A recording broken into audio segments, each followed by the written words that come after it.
Barbell versus dumbbell. आज जो हम वीडियो बना रहे हैं उसमें जो हमारा टॉपिक है कि हमें डंबल के साथ वर्कआउट परफॉर्म करना चाहिए या बारबल के साथ करना चाहिए या फिर दोनों से करना चाहिए। चलो आज समझते हैं कि दोनों में क्या डिफरेंस है और इनके क्या बेनिफिट्स हैं और कहाँ हम इनको यूज़ कर सकते हैं अच्छे रिजल्ट्स के लिए। चलिए स्टार्ट करते हैं आज की अपनी वीडियो।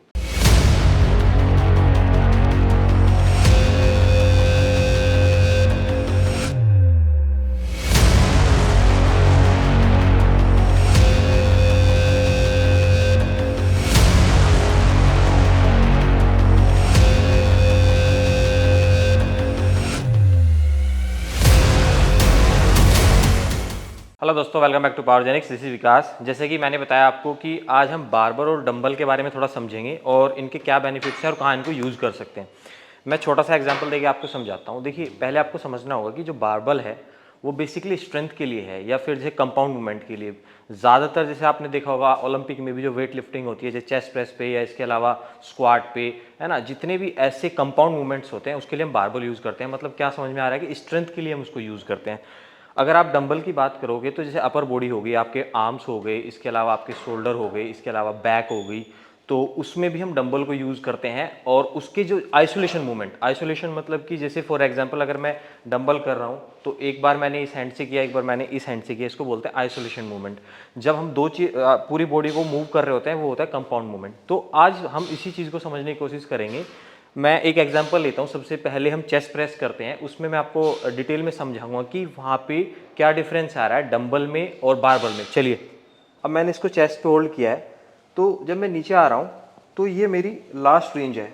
अब इसके नीचे मैं जा नहीं सकता क्योंकि इसमें कोई ऑप्शन ही नहीं बचा कि मैं अपनी एल्बो को नीचे नहीं ले जा सकता। मतलब क्या समझ में आ रहा है कि जो हमारी रेंज ऑफ मोशन है वो थोड़ी कम हो जाती है। लेकिन इसका फ़ायदा क्या है वो भी मैं आपको भी बताऊंगा।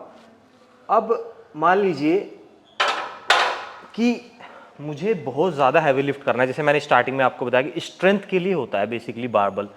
अब मैं इसमें वेट को पुट ऑन करूँगा। फॉर एग्जांपल मैं 80 किलो या 90 किलो तक उठा रहा हूँ ईजिली। बट जब मैं डंबल करूँगा ना तो 40 किलो का एक हाथ में डंबल उठाना थोड़ा टिपिकल होता है। तो मतलब क्या है कि अगर आपको स्ट्रेंथन पे काम करना है तो स्ट्रेंथ पे काम करने के लिए बारबल बेस्ट है ना। लेकिन अब मैं आपको थोड़ा सा समझाता हूँ डंबल के थ्रू। अब मेरे पास डंबल है, अब सेम मैं चेस्ट प्रेस डंबल से कर रहा हूँ तो आप देखोगे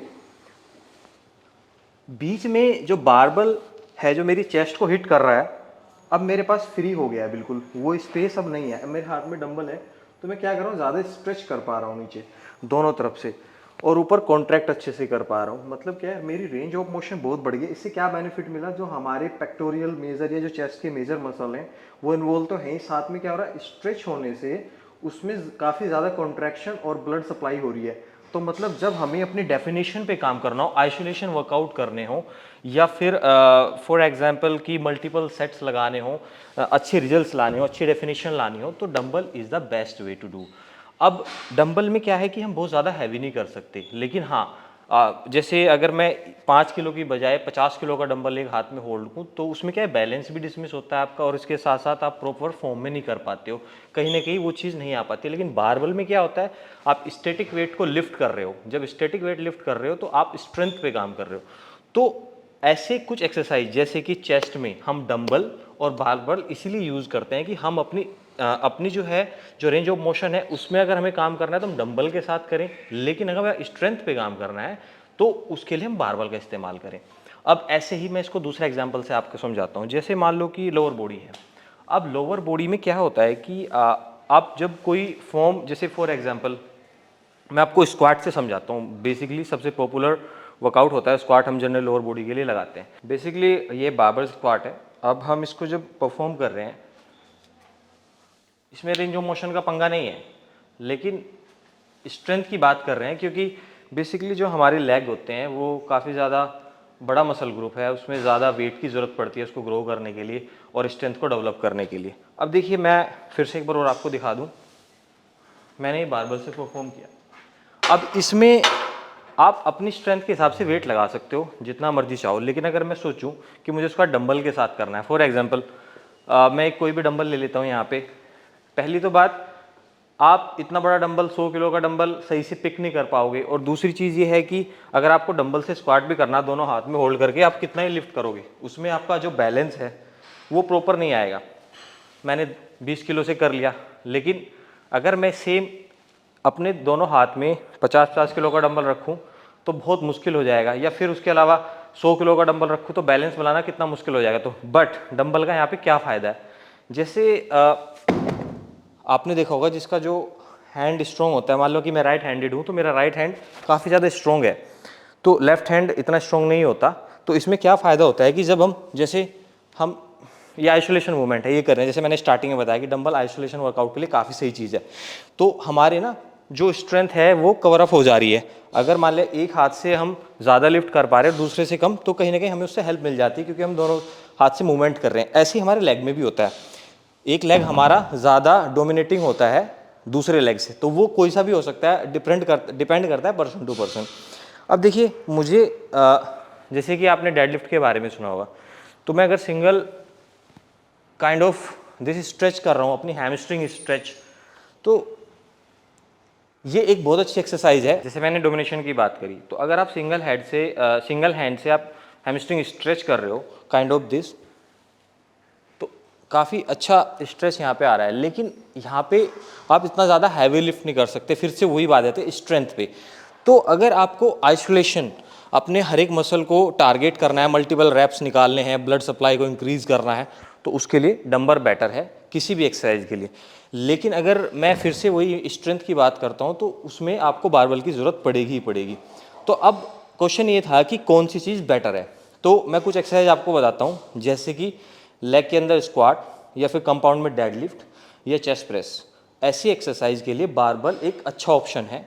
उससे आपकी स्ट्रेंथ तो डेवलप होती है, लेकिन जो बड़े मसल ग्रुप होते हैं वो इम्प्रूव भी जल्दी से होते हैं। अब जैसे फॉर एग्जांपल, अब जैसे कि आर्म्स की एक्सरसाइज की बात करें, बारबल कर्ल की जगह हमें डंबल कर्ल करना चाहिए, क्योंकि इसमें कॉन्ट्रैक्शन भी अच्छा हो रहा है, रेंज ऑफ मोशन भी अच्छी हो रही है, और आपके जो है मसल टारगेट भी अच्छे हो रहे हैं, तो इससे आपके अच्छे रिजल्ट आएंगे। अब फॉर एग्जांपल जैसे कि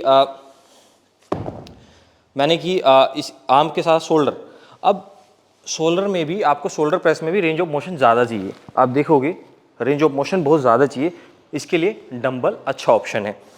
अब ऐसे ही हमारा जो पेक्टोरियल मेजर माइनर चेस्ट के जो मसल ग्रुप हैं, जिसमें स्ट्रेचिंग की मैंने बात की है ना, जो सारे मसल ग्रुप को ट्रेन करने के लिए, ब्लड सप्लाई के लिए, अच्छी डेफिनेशन के लिए, फ्लाई, जैसे हम डंबल फ्लाई करते हैं, उसके लिए डंबल अच्छा ऑप्शन है, क्योंकि बारबल को तो फ्लाई कर नहीं सकते ऑब्वियसली। तो ये चीज़ आपको समझनी है। ऐसे ही हम हर अपने बॉडी पार्ट में किस एंगल पे कहाँ पे क्या ट्रेन करना है, उसमें हमें ध्यान क्या रखना है। जितने भी कंपाउंड मूवमेंट होंगे, अगर मैं एक एक करके बताऊं, शोल्डर में आप शोल्डर प्लेस कर रहे हो तो डंबल के साथ अच्छे रिजल्ट आते हैं, ठीक है। इसके अलावा चेस्ट में आप चेस्ट फ्लाई बारबल से करोगे, स्ट्रेंथन के लिए आपको जितना ज़्यादा वेट लगा के इंक्रीज करना है तो वो बारबल से आपको मिलेगा। डंबल से आपको क्या मिल रहा है, आपकी डेफिनेशन मिल रही है, तो आप दोनों को यूज़ कर सकते हो। इसके अलावा लेग की अगर मैं बात करता हूँ तो स्क्वाट, इसके अलावा डंबल में आप कर सकते हो आपकी जो हैमस्ट्रिंग स्ट्रेच है, जैसे कि मैंने करके बताया, ये एक अच्छा मूवमेंट होगा। लेकिन अगर आपको स्ट्रेंथन पे डेडलिफ्ट की अगर मैं बात करूँ तो बारबल से परफॉर्म करनी पड़ेगी, आपकी बैक के लिए बहुत अच्छी एक्सरसाइज है। ऐसे ही आपकी ट्राइसेप्स में डंबल एक अच्छा ऑप्शन है, क्योंकि वो बारबल से होगा नहीं। तो आपको बस यही समझाने की कोशिश कर रहा हूँ। ऐसे कई सारे क्वेश्चंस आते हैं कि हम कौन सी एक्सरसाइज में मतलब बारबल से करें या डंबल से करें। एक चीज़ और, जब आप बिगिनर होते हो, बिगिनर टाइम में आपका बैलेंस इतना अच्छा नहीं होता है, तो आपको जो बेसिक मूवमेंट्स हैं वो डंबल से नहीं बारबल से परफॉर्म करने चाहिए, ताकि आपके अंदर स्ट्रेंथ डेवलप हो। अब धीरे धीरे आप बैलेंस बनाना सीख जाओ, फिर आप डंबल से परफॉर्म करना शुरू करो।